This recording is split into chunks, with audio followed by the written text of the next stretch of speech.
Fáiltis féróibh, I dtí go cháirde an sa. Bhí Páirc Lúthchleasa Ard Mhacha, cléthe cinúnach agus ana chuid athrathe déanta an sa in san second dearnachtas na fórnacha. So ní bheith mí de fiochan dearna fórnacha gan second, ach ní bheith Roinn na lead Somála agus na graficí mar ana chuid athrathe tréis Tráchtaire an sa le cúpla númad an nós ach cléthe olbhór os ar Górmach Péisce an rud is táchtaí ná an scóir bheith an sa ag deire go háirithe dá Ard Mhacha tá ceithre éireann gur féidir ó dul sios go dtí reingadó an bhliain se chuaing le deire hí is hena féin le díreach pointe amháin ach neart le déanamh idir seo agus sin agus dream olbhór bailithe isteach an sa go dtí cathair ársa Ard Mhacha. Raim mi tríd Ard Mhacha an sa ag a dús ach mar a dúirt me an son cúpla second ó tá ana chuid athra so nábachlis na hibreach an son níl blian ó hé tosnú istig sa cúl tá éan ó rafferty istig dó súd Padar Magráine bara Mac Ambrose lárnach an son ag gibhre trí agus Pádraig ó Bryn a taobh le siúd. Tá Ard Mhacha an son ó cúig a go dtí sé sé sin mar an ggéanana Ciarán Amachí agus Greg Macába ach níl éadán ó garachar I gimmert Trachtanúna jo Ciarán ó Hanán a gimmert do siúd a gibhre seacht ach ní bheith sé tosnú beag Jamar ní bheith ach Tomás McCormack tosnú do siúd agus istig lár Páirc tá ahrú eile a gibhre a hocht Calamó Níl a tosnú a gibhre a hocht agus Jason ó Duffic taobh le siúd. I gibhre a de dar ó Méileán a taobh le Ruairi ó Grúgáin agus a Crothúir Tarbód beag an bheirt annach an séireach Trachnúna inniuh agus rá ahrú eile an sa an lead a anamnach an san osí nó né sesin I gibhre trídeach ní bheith sé tosnú. De réir dámh is Stefán Campbell a bheith a tosnú do siúd. Andrew O'Morney bheith sé siúd a tosnú ach ní bheith íirle ó go Bryn a tosnú ach an irid ibre féhéan Ross MacIlín istig dó siúd mar cín sibh ana chuid athra an son dá Ard Mhacha Trachnúna inniuh. Do chuide tá roinnt athra chomá raim méid tríd son ag an second níl an méid son is mar a bhí tá athraú sa chúl Níl MacNichol ní bheith sesin a tosnú Trachnúna inniuh beag McKinless a tosnú dó siúd Diarmid Baker Owen McCuivey agus Mark ó Brolcháin a críoch an lína lán chúl. I gibhre cúig Trachnúna Crothúir dothirteag taobh le Pádraig Mac Grúgáin agus athraú eile an son tá Pádraig Magorc a mó agus tá Jody McDermott réir áirimh ag tosnú dó siúd sin ibre feitheadh chathair do chuide Trachnúna. Beag an captéin bachas dí a Conor Glas a gimmer taobh le Anton Tóhal an bheirt sin an lárnach a gcúrsaí Trachnúna agus há an bheirt sin a tosnú. Istig gibhre de éan ó dochirteag agus Niall Tónar ana chainséireach na lead sin a tosnú ach ní bheith ibre a dóéag danú hiigín a tosnú inniuh. De réir dámh is Ceallaigh ó Dublín a bheith istig do siúd Trachnúna inniuh agus an ahrú dhearnach buchas le dia. Ibre fethe Ben McCarran istig de Niall Luchlan Trachnúna inniuh sin trídeag do fethe agus istig an son chuntosig Shane McGuggin agus Paul ó Cassada a críochnú amach fuirin chuide well ana chuid athra mar a cheap gatain an so rúf an cléach níor cheap me gomach an méid sin ibrecha athra agus gachsort athraú ach mád méid súla chósaí agus péród é ha muid de tnú le cléthe olbhór Trachnúna inniuh. Stop míid inis ar 5 second.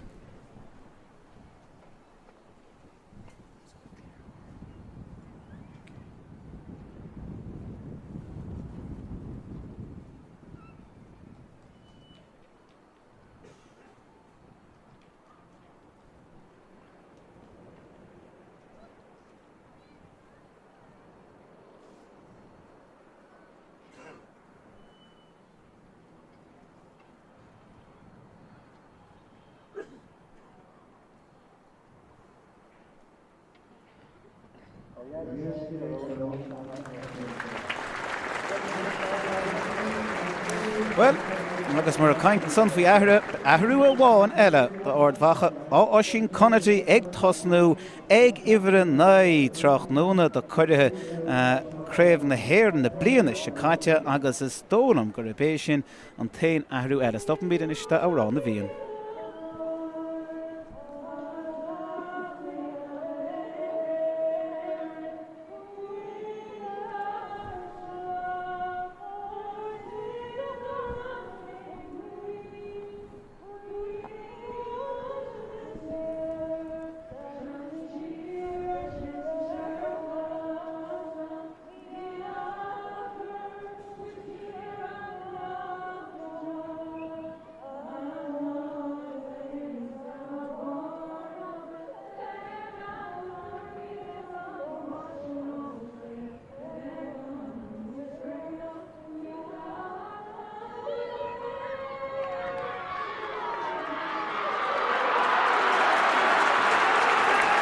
Well, agus mé rá sin an ahrú dearnach. Bechas mór le díad. Beg ahrú bháin eile agus sin cúlbáir chuire Neil McNichol a tosnú Tráchtaire tá Ben McKinless a tosnú agus le cúna dé sin iad na hathartha lig má ha botún deanta leis na hanna chu lads. Lábí chur meán a réon na níachcha a le héadríomh i híal ach péisce é há míad an sa do chluthe all mhór. Mar a bhí mar rá tá ceann ile gur féidir ó dul síos le duire Tráchtaire in jobh ceannach a héin ná Ard Mhacha a gimmert Somália rawan na cutínta Tráchtaire in jobh ach fuirin brá láidir ag duire agus cíann siú ceantas na himróirí fear sa tír idir hocht dír a fuinar mon an sa agus sin canar glas. Búirteoirí na bliana se caite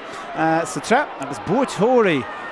Craibh na héirn ag gimmert a naig na chéile ag gluthe mar seo agus an dádra ag bon an Roinn cé cheapach é ach an uorhearnach gur bhuaig an dá iarn sa i naig a chéile sa tre nó 2080 agus bhí an dá iarn seo I Roinn a trí. Credit nó ná cred. So Hua sell agus hí sell níis Shella van is ag Ard Mhacha a dulchan ceang chance agus an chiad chance scóir dá ceantas na fim a hána geisteach the second ternach an sin sin Ross McQuillan a há tréis sin chiad scóir a chur a haran tras ná an Tráchtaire in jobh an chiad pointe a leistigh de trocha second díoch trocha second imethe an glog an sa I bhharc Lúthchleasaíochta Ard Mhacha cicamach begáling níos muile an sa ó Tyrone ha sé sin chun titim a bhadró gear agus bailithe ag fearr Ard Mhacha sin Greg McCabe, Greg Tógach talún a sé bhd amach an réach sé de písín an sa Tráchtaire na dhéine mórán de dhifriocht ach má háiseach an taú le aon duine taú sé le duide an sa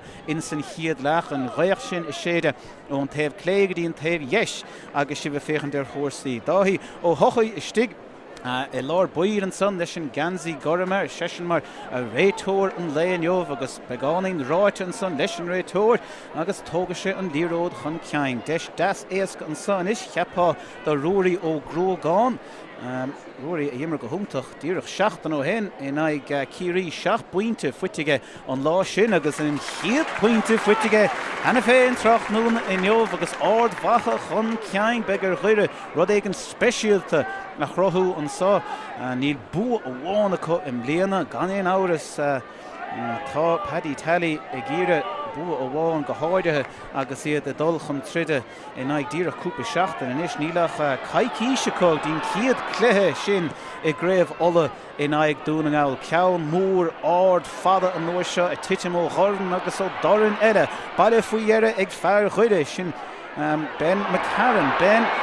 Líród an son fuite ag chuthóir glas ach go míad leithach sonkfuite ag fearr Ard Mhacha ach lenimíd áiring bailithe inis ag cholamó níl chun sé trasna agus trasna rís tríd na lábh ag fearr Ard Mhacha tacht a tríd a lá ag mit taobhstig den dahad a cúig an son agus taobhstig den dahad agus taobhstig den tríd ach an mór ríist ha marcáil díana tacht ó fearr chuide níl mór an stros ag leads Ard Mhacha ha sé inis ag círeán ó macín taobh mó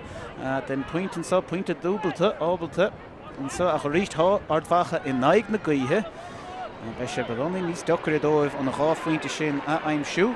ag an pointe seo fearr Ard Mhacha tan ó rafart ag an son ó lár buid agus dain sé an seo fearr Ard Mhacha le ceann dochar an son agus an ceann sin imethe clé agus fórí leis sin canatí is tólam fearr a choristeach déanach Tráchtaire nó sé cían an gróig dómh an lead óg leis an ciad íireacht chutha fóríd ag is siúd.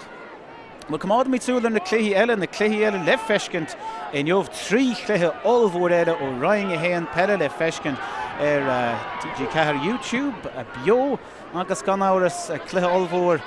TG4 chomá fanamíd an sa a cethir ó híró an son a gíre ó chuide ag gíre níróid a bhailiú agus a bailithe ceann bháinna chunis an Pólo Casada a casa agus íirecht an ceann sin a titim begánaí a roíisiid agus bailithe go dáas éasca ag cúlbáide Ard Mhacha sin éan ó rafart ag a tháinig isteach a déanaach de bléin ó hé. Níróid ácur isteach aige ach cín sibh an réach an son ag stoppa níróid sin bhí brú siar imróir Ard Mhacha agus raimid chofada go dtí ón macíhaí ón isteach níos bailithe ag fearr chuide Fear sin ná éan ó dochirtaí gan éon áras. Tá sé de gimmert leis an son an lína 10 méadar. Tá sé Conor Glasanis. Conor a bhór 3 fointe dúbalta an tachtain se caite in aig Beo. Job úntach denta go siúd 7 buinte san omláin an lá sin. Beis a gíre smacht a chur siúd agus stop a chur sin. Tá sé fós te mud an 10 má sé á iireach. Jinkín des an son ag fear chuide an fear sin na Ceallaigh ó Dublin agus an 7 pointe a fuite ag Ceallaigh. Agus puinte díirichan is idir na fóine agus ceirniú is 3 second imimehan sa I Páirc Lúthchleasaíochta Ard Mhacha.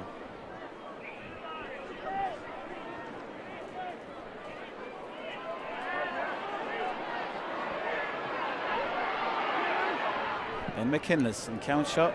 chur hamachtaí an taobhlíne. Bhile ag fear Ard Mhacha. Éan ó Rafferty leis an kick amach sin. Agus an isig lads Ard Mhacha.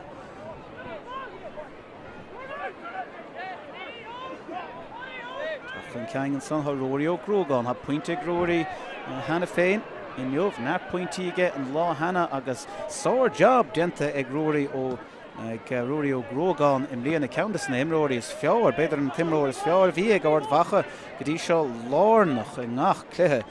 beagnach agus 7 buinte fuitige siúd an tachtain se caite. Ard Mhacha is sé gíre a scór éigeanta aimimsú. sé canití agus chuir siar go siúd an istí ó Turbád.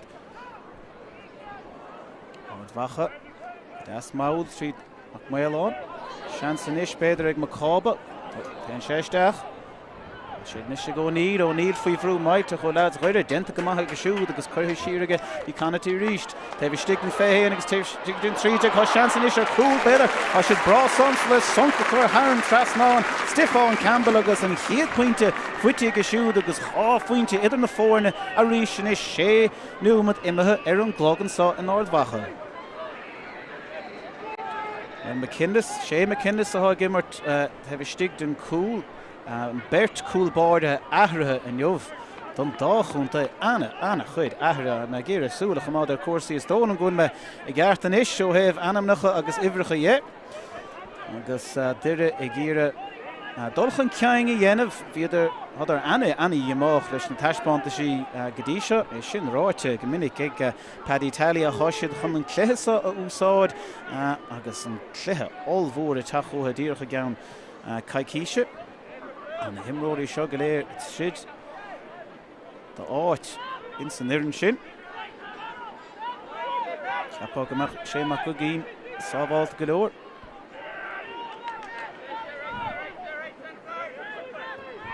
Nó dochart ag trasna go dtí sé mac go gín. Séin faoi bhrú bar amach an bróis ag mád stúr ar siúd in is sé gantna ó túhail. Sé go dtí crothúir glas. Trasna cho fadal éan ó dochartaigh. An fear séir taobhstig, an fear sin ná crothúir ó dochartaigh, agus é anéasc ag crothúir an pointe sin a chur thar an spotta dubh níl mórán an sa ó chuide bhí an áit beagnach lá an heimpe lethúir chligóhin an sa an Ard Mhacha slú mailteach bailithe isteach an sa. Tráchtaire agus iad dóchasach do bua a ríistá Tyrone in aig Lúthchleasa le feiscint an is ar TG Ceallaigh is tócha an slí is fearchan é seo dhéanamh amach ná má bhuain Ard Mhacha ceapá go mbeadh siad sábháilt go leor. Fáin má bhuain Tyrone ach caithfidh siad an bua a fháil in áiríireach na bheith deas compórdach sábháilta ach tá líróid ag Ard Mhacha agus dar amach maileán. Dar a fós ar rúthar. Tugann sé an pás faoi dhearra agus bégan de Ard Mhacha tacht siar cinnte nach bhfuil lads gaiire broite suas an méid sin de bhór na gaithe. Tá croga go leor an seaat a thugann do hefan mud an dahad hefan mud an dí tá sé sin ceart go leor agus ceart go leor chomá. Tá Ross McQuilleen an dara fointe fuite ag Ross ceann fuitige in ag 3 second agus an dara ceann fuitige 8 númad in ag sin 2 fointe in is tóram sé idir na fórne. Ard Mhacha go mór chun ceann go háirithe leis an ngaiche sin agus duire an bhuiid é síos. Guinness le ceann mór áard ceapá go méid an oidir I Lord Páirc agus Berta chur Bachar Conor ach go míd leithach an son agus glas captain na fórne do chuide le sellh buite ag siúd chuir siar go dtí crothúir ó dochartaigh há pointe ag crothúir an uair seo agus é chuir trasna ag go dtí Macrógáin. Macrógáin taobhstig go dtí an dahad an is duire Baile ha heimpel an dahad sin voor der net pointy dúbal an láhanana a si lur ceanile stone an greise sin díirech taobh stig den lína dahad Péisce ha sé imime ón bosta agus chlé agus fórí ó étan ó dáthirtaigh an son. Ard Mhacha anis siad étan ó rafirtaigh ábalta sinna Ard Mhacha duire I déanamh sór bhlaáil taobh stig a fear amháin séir agus sinna méad a testáil bailithe go háling san éir agus siúd agus háid a teachtanis a tríd lábha a sin canatí fear a tháinig isteach a déanach a bhfuir an Tráchtaire in Neomh agus ihar athairithe chomá pásáling chuir a teasta go bhar óg dí Peadar Magráine. Peadar anis cho fadale Macmaile an taobh stig den dahad nis taobh stig den fehé an fós a roir a deisian so beidir a cún a Conor Glas siar a chur bakar ach ní ana sé aonta fríocht na thoise chuir trasnánig Macmaile an cúig go faointe a nis Ard Mhacha trí faointe idir na fórne an so agus denúmad imethe an glog.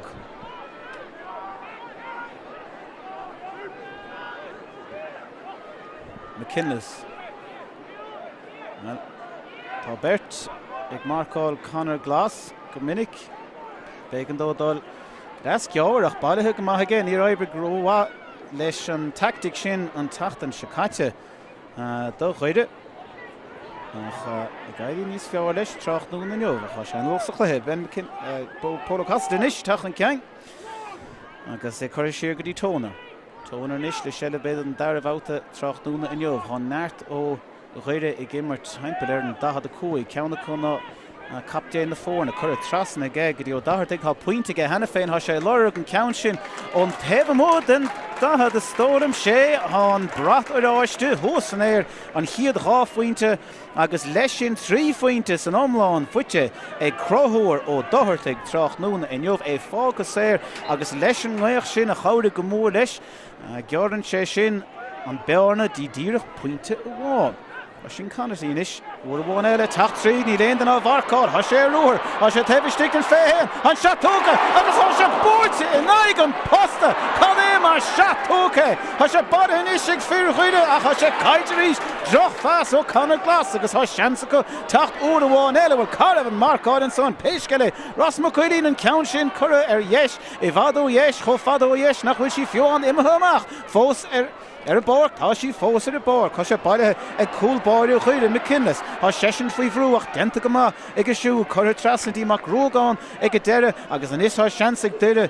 brise amach ach níach trúr ó chuireach an tosaigh agus há heimpel séise ó Ard Mhacha ann há sé bailithe ceanna go Péisce ó dahirtaigh há pointige hena féin pointe áling fuitige chuiristeach go dtí an dahad seansa go beidir seat ó hógant há sé díreach taobh stig an dahad á brú a Tráchtaire go leacht a sé ráite go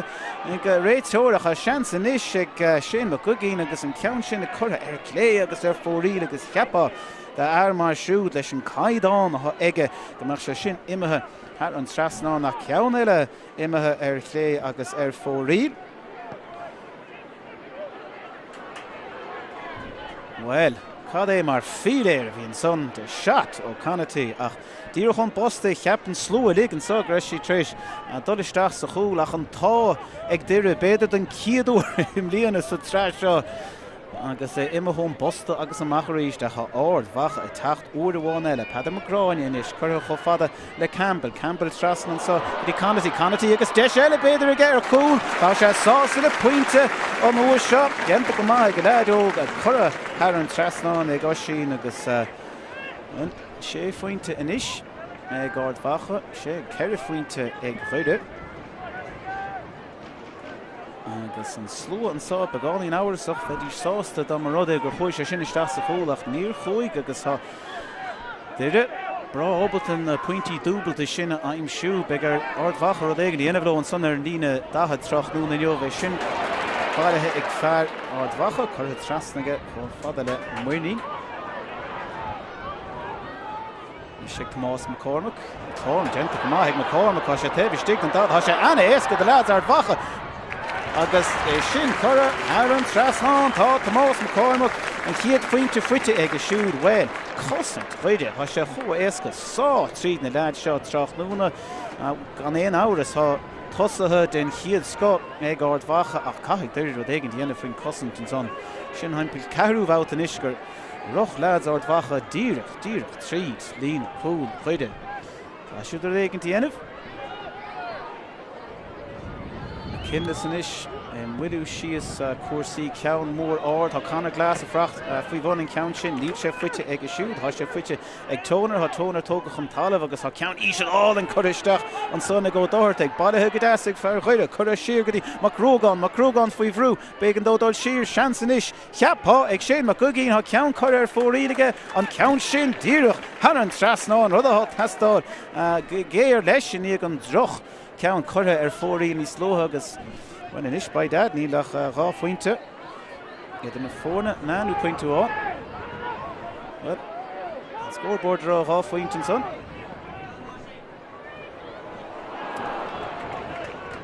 Stolen go wilsh the tart and count shin if he took a gumsa or Doire take Marfuinter war nach Begle Feshkins. Chance dove count ella all o heaven mutton dahad na hain chesha han trasna an bashadirach doch reite a vadmach agus a vad yesh agus four o gide oor ella. Kick him off das token son. Hier wint er Mark Colach, vier shin maar Love Moro Anthony O'Toher in ish Crohor Glass die leende of Arkal Current Shelly Road start big Mark and so Mahosha Tastal Nisha Tastal Chancer score and so on Durin by the Himach ha Karen Coing and son or Vacher Cur Stopish free air stopper Aaron Lena and son ag Ethan O'Raff the Desher cool can ein hours ag lads Ruidige chance ag Ard Mhacha Brishamach oor de Wonella Hasha nish ag Kieran O'Mackie Kieran ha Tráchtaire Dirch Lúthchleasa and Noas Hasha Curra Trasna ag a shoe Gedi every canner dig the Ard Mhacha Morning trust in the Páirc Tá cool boy imachan Ceallaigh dóibh chuma ha Nartim Rory Húsacha Tá Ceallaigh cool Tá Cúigeach cool na nish Hasha the immer beganin níos Volta agus muidir siad Corsi and so ag an dahad Ten siad siar chuma Ard Mhacha sásta Díreach sellibh chamad Ní réon frú an son ó Grogan. Campbell.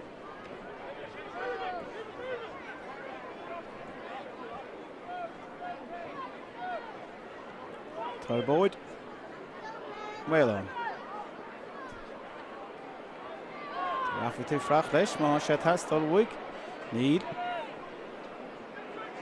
Ras má coilín in is Rossa gimmer go má trocht nú na halfpointe go hena féin. Tá sé fuite go hiríist, Cáhfuil cosint, chuide well, idir droch smaoineh an son nach péisce sé sin cur ar cléir fóraí, á daoine rá bethorgamach riile bontáist immer ag an réit teoir, íireach tócha an bosta agus ar clé agus ar fóraí. Seach déarnach sin tócha ag ó Grogan.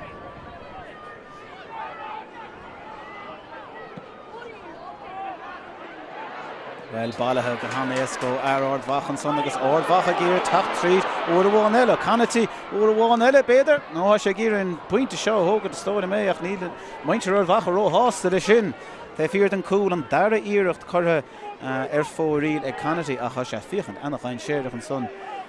tach an Ceallaigh agus cosantóirí chuide well níl siad ábalta mórrán i dhéanamh leis trach nó no.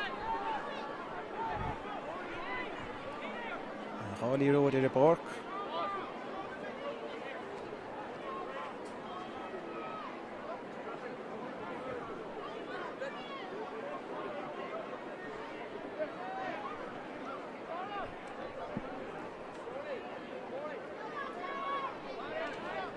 Well, Ard Mhacha gimmer go magadí seo slú úntach Peile isteach an sa trach núna an jobh kickmach éasca Bóirte co. Tá na pointí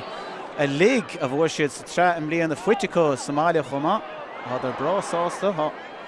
dún beag crotha co an sa I Páirc Lúthchleasa Ard Mhacha agus ha gaidig go má le trach núna. Ó, ha sé fuite beagnach ag cos ó Macínach. Sé dal siar, ha mi siar go fé héan is, an líróid ag go Turbóid. Ballathe is ag Macmillan. Bhada Mhacha an déobh lína, sé dal siar, ha sé go Grogan ó Grogan able to score an aimsú well by that whole morning Choman he'll point to get Gadisha Tarsher Ashton cool board a chance again Kevin Shore Burhan Trachtaire agus Genta go hall and a shoe and here point to fitcha Egan cool board Tráchtaire in Jov agus 8 nú me déag imethe an sa in Ard Mhacha.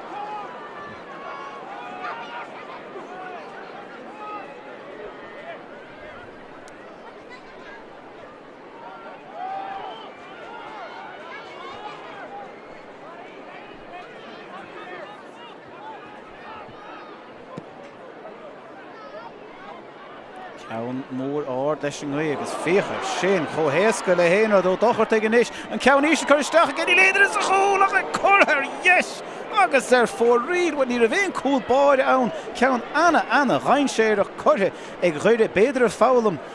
ón cléthe sin in ag dúna áil an bhéon se caite sa chréibh a brise anna hapig ó chorn agus seans ag hétan is sin a chuisteach sa choúlach go donna yes agus fór riad bailithe có uairháin eile an nuair seo ag ó túil a sé déanamh sóirdeab istigin san i lár buil Tráchtaire in Jov há sé go hiigín inis agus chun sé sin siire leads Ard Mhacha ag brú inis chun cúil tá maintir chuide sásta go am óthógan de seo amach rógáin inis le sellh gáin spás fuite ag leads chuide an sa ceanna chun ná a cogín mu sé sásta le héin ní sé siir go fada le ó duibhrin agus an istí glas well glas tefn mód an dahad an leid seanna chain séirech ceann eile chuirtha yes agus fór riad agus cheapá fiochan an cléthe bhí a crothúir an tachtain se caite gomeach sé sin imime díreach ar an fór riadach yes agus sin an cathrú ceann is tólam chuirtha ar fór riad sé ag deireadh Tráchtaire in Jov Joch kick amach an son go rafferty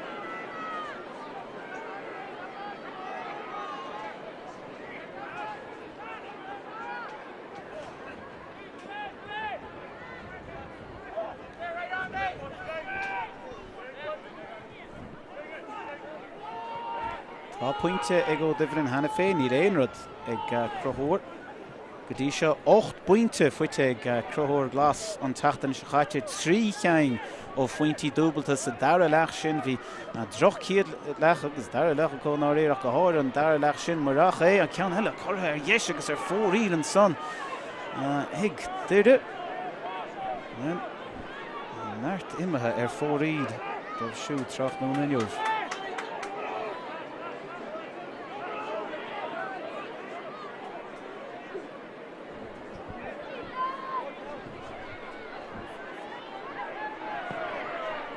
Tána bhd níos fuite inis tóca nóir seo a go rafferty a chá sé buite ag deireadh uair amháin eile. Páirc mac rógáin inis trasandí glas. Well deireadh hán sellh bheith lige cut an sá le 5 nuair an nós ach mai dad níl na scórna tachóh. Ná 3 fointe atrathe inis. A sé an bhfuilú síos a ríis tá réach imethe beánaí. So níl sé taú le deireadh mar a bhí sa chiad 5 nuair 10 nuair mar sin. Póla Casside. Tras na chofada le sé na cogín. Conor Glas. Conor an son ag an 15. Dána go ruch séisteach an Ard héin. Siar nis go dtí mar cogín uair amháin eile. Deireadh beidir a gcéire dolisteach beánaí níos congraíd an cúil sin há neart churtha ar fór riad le cúpla nuair an nós éitan ó dothart ag an is a pointe ag éitan hena féin ach ceann chur ar fór riad díreach mar a ggéanana leis bheith seo sé na cogín a há ar an fethe héin tean sé héin siar a chá fear Ard Mhacha a chur brú ortha agus an ceann sin churtha ar chlé agus fór riad uair amháin eile neart ceann churtha ar fór riad le cúpla nuair an nós ó chuire díreach nóair a há scór a tastal mhótha Nó rafferty le ceann ísisiil agus genta go maith ag an uair seo Páirc go brin agus sellh bailithe ag leir Ard Mhacha tá sonc fuite an son sonc maite fuite ag fear Ard Mhacha sin ó séach go gin beidir go me sé driblód an son níl an slúir ó hásta leis tá macába híos ar an dalmh slólam sé macába nó dáhí ó hocha i teachtan soch an bh éigen tirá leis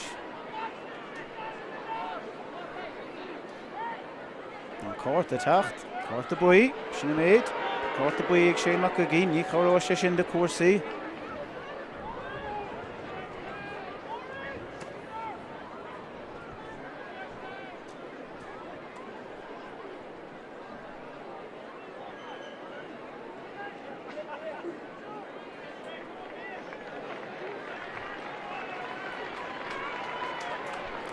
Ceallaigh has sé Airithún dalamh agus leanamíd airing mair a há. Fiochan ar na scór na eileos na cluichí eile agus is féidir libh siúd é sinna dhéanamh ar Spórt TG4 ar YouTube. Tá ceithre chluiche san online trí cheanga going ar YouTube Tráchtaire na jobh agus ceann olmhór eile. Tá áras ar an telefís agus mar is óldíh déach nearttarlú Tráchtaire in jobh. Beg duire i dul go dtí Reingadón bblion se chuing ach neartfórnacha eile a frach le scórna an léin jobh scór eile fight an son go das éasca ó Ard Mhacha by Ard Mhacha an fearbhí tógach an talún díreach nómad ó hil ní mórán mí cheart an son le siúd sé airithe ríist agus in Ard form a ríist agus chiad pointe fuite ag siúd ché go bhfuil se begáín tuirseach éiscint fiochan se anna éasca de lads Ard Mhacha pointí aimsiú Tráchtaire na jobh bhd níos dochra de lads chuire bhailithe ríiste go. Tachan ceann son bara mac Ambrose a há gimmert díreacht a chreite dá Ard Mhacha sa trá im líana ceanara den chiad scát an son Selina lán chúil agus sa déanamh job má an son na stúrú na fórsaí cosanta Tráchtaire na godí seo agus feiche cethar númad imethe ar an glog an sa. Sin Connatí fear tháinig isteach déanach chomáile haimpel cúigar eile ó Ard Mhacha Tráchtaire. Gimmert an son bhí seansaige ar cúil díreach haimpel cúig númad déanamh hin imethe ón bosta a sé tréis ruaireacha úntacha i dhéanamh Tráchtaire ach ní mórán de scór na fuite aige díreach an ceann amháin.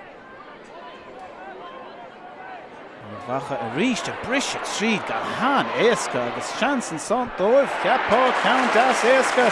agus an dar a scór an son fuite Campbell Tráchtaire in jobh an ceann sin ón cos dheis agus by dad dúbalt scór an so in Ard Mhacha cúig pointe idir na fórne bhí Ard Mhacha mar ráhan na coitianta Tráchtaire had ar cúig pointe chun tosaigh agus há an récht na naig a chóróid go móró in san dara leach chomá maintir an bhaile sásta go dtí seo.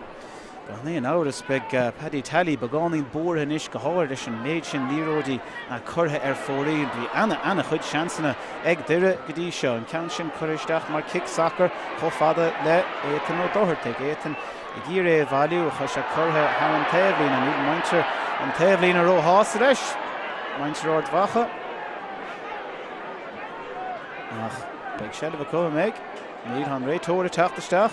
stón go gatha sé isteach é beidir Ní a bhéon den ró chinnte beidir go chuir sé isteach ón dá chos ach a seans ag duire uair eile péisce le. Polo Casa inis cho fada le crothóir ó Doire ag pointe crothóir hena féin Tráchtaire na jobh an nimhar a cúig bhfuil sé i gcíre dul é héin níd an sé roch haimpel ar an dahad an sa tugann sé dí Lúthchleasa níd éon fointe fuite ag Conor go dtí seo. Tá stúrach amá there an eiscí ó Doire. Ó Doire cho fada le Shane McGee na th cárta buí ó Doire go ríist. Ard Mhacha déanamh sár obair cosint an son ag an dahad. Lúthchleasa Ní sé sásta dul ha begáín spás fuite ige inis mas míon leis ceann na hógan ar an gitóg an ceann sin cheapá faoin uair sin nó imethe ar dheist agus ar fóraí uair bháin eile. Héan dó trí chuig seacht ceann chur ar fóraí de stódam ag duire hena féin sa chluiche seo bei sin anna dhíomach agus ní chomhróise lógur bhfuil ádómh dul cho fada le dúnaáil díreach a gceann cíise inis de chluiche olmhór i gréibh ola. Antainna ó tóil. Náit spás ag Antainna. Ní leach fear amháin taobhistigh, well bert taobhistigh den fethe héan de ghuiread fear amháin inis, náirt ó Ard Mhacha siar tha fáim cosanta anna bhacha agus iad in ag feabhas olmhór a chur ar chóirsaí agus droch ciad leach a cod aon dana bhí féchantar híos a géirí díreach seachtain hin bhí an aimse go breá híos an bhí se go háling féchantar an cléthe ach hanidir chun ceangan san dar lech viidir bhd níos fearach an chiad lech sin viidir anna dhéamach leis an giad lech seansa có inis well had brise tríd an tónar agus seansa tónar do cúlach curra haran tras nán ag a siúd beidir den dara uair díirech an neomh tá cosantóirí Ard Mhacha curra go dtí an taobh ag ansa hóir chuide ach an ceann sin a curra an tras ná an uair seo agus is tónam gur cúig ceann na níag i chéile a chuig fóríil de chuide faoi dheire puinte fuite cup fethe 8 númad imethe an glógan sá in Ard Mhacha ceann Ard feite ceapáid Commentator a sé dirta go háling ag captéin na fórne agus fuite ag dtíre uairháin a ha seans go beidir scóir 10 aimsúin só puinte fiúán bheith sé go 10 a sé muid é síos tá cosantóirí Ard Mhacha siar inis. Well, seans do mac gin da bhaich sé an ceann sin an aimsúach ceann curtha fóríd ag a siúd ní bheith sé róhásta le cuasaí Tráchtaire in neomh anna chuid curtha thaobh na lámh deise ag a siúd agus maintear chuide ní bheith siad róhásta le cuasaí mar athá kick amach áling tóca ach róéasca an son agus badathe ag ansar muirní ansar tóca chun talú nach an róméidir raig míad an rá má túd ó hásta le sin a chaisiid sásta mar rá Campbell ho háfuointe ag Stefán Tráchtaire na leomh fear mór a ggéir brise tríd an 15 ha sé róéasca dómh an lá lig ó dar an áling isteach ha sé dainséireach an sam as féidir an siúach a sé baile ag fear chuide íireach 10 ach fuite ag deireadh faoi dheire agus Conor Glas siar mar a bhíon go hondúil bailithe ag a siúd faoi dheire agus seans ag deireadh an is brise amach a cha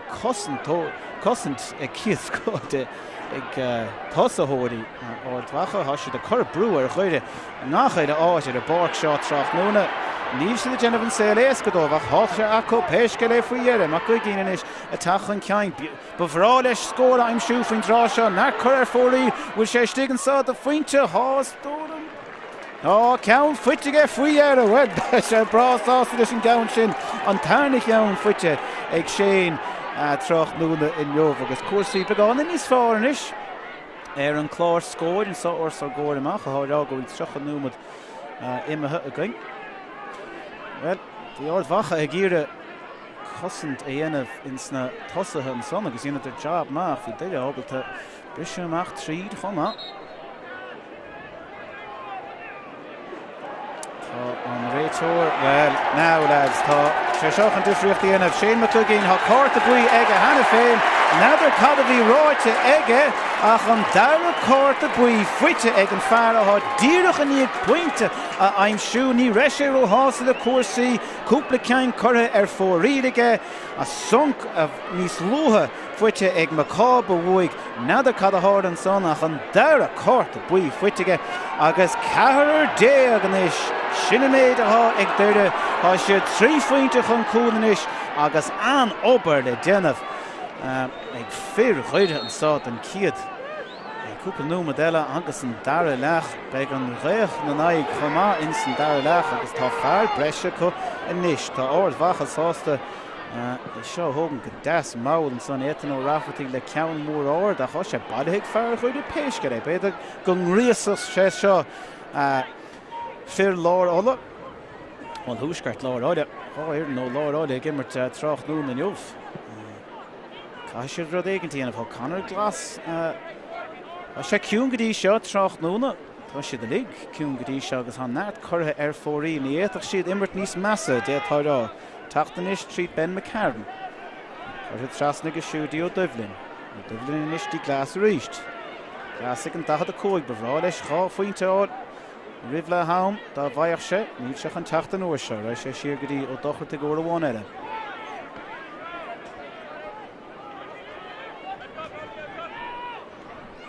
Snéad Glas an son go dtí McCarran. McCarran taobhstig den dad an ceann seo bhfuil seach an post a bhúla tá agus imach dainséireach an son há neart Ard Mhacha sásta brúchar ó túil caithigh túil casa haimpean agus ceann sin a chuir siar a chuir siar go donnaige bailithe ag fearr Ard Mhacha well bhí bert a chuig contalamh agus thoise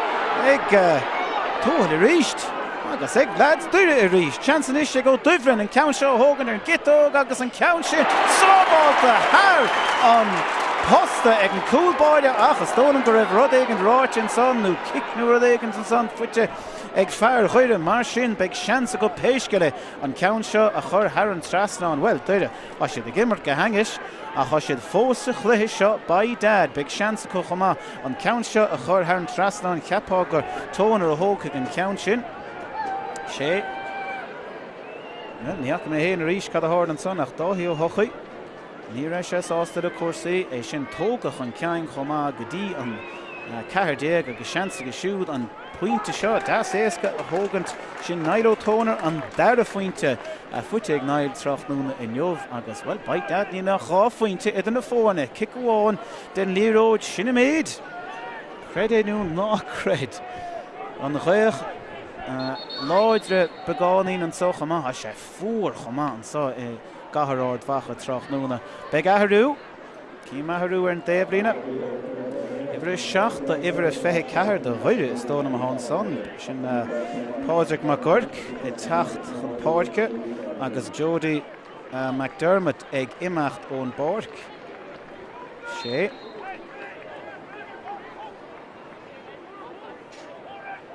So sin ceantas na hathir an son a bhí ann Anna dhéanach díreach ribh an chluthe.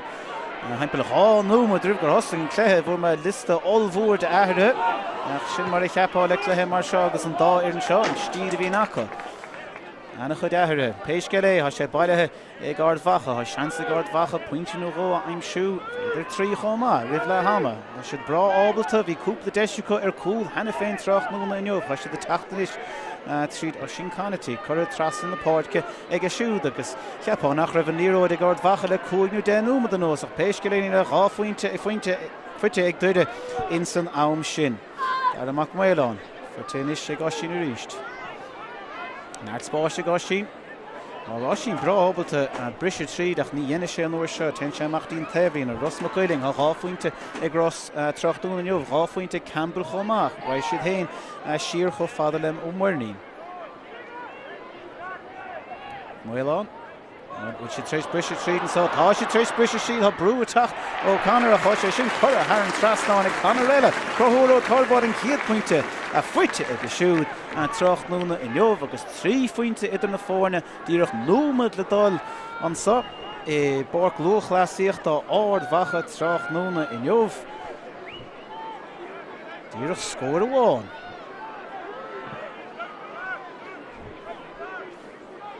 McKinless, das Ard, nach go dtín seaca cúig ach níl a fear amháin an fear mór láidir sin Andrew Muirnín é bailithe go das éasca ag a siúd ní raibh mór an marcáil air a sé inis sé go grúgán a tha ciún golóir sa chluithe go dtí seo ach tá pointe ige a sé chuir siar ag a siúd I fear eile go pointe ige sin Macába taobhiste an dahad a cúig a sé tógach an talú nach leanamí daring a sé inis faoi dheire ag ó torbád ag ír beidir cúla aimsú tá bert mór haimpar air leis an dar an tensead an íreach han trasnán I bhadrú ísile a sé fós ag Ard Mhacha tá siad is tígur rís seansan is ar cúl é sin chur beidir han trasnán magráine an son é sin kick dénach chur a thar an trasnán ag an cúlaí ibre dó cho fadach an tosaigh agus cúig fointe inis idir na fórna beidir níos féidáilta nó mar a tiltte ag duire chun riime chun sa. Tá an drám baile begáín in níos sásta chomá le cuasaí ná mar a bhí cúpla númad ó hen. Beag an saoil níos éasca do Ard Mhacha an sa I gcathair Ard Mhacha cheapá cúig fointe idir na fórne. Beag an réach ló in san dara leach agus beisiad immert ag díreach an ag cethir déag mar a chá cárta buí ag chur séach go gin ón Páirc Tráchtaire in jobh. Sin é bhuaingad an chiad cúpla númad eile cháirde be míidir eiste go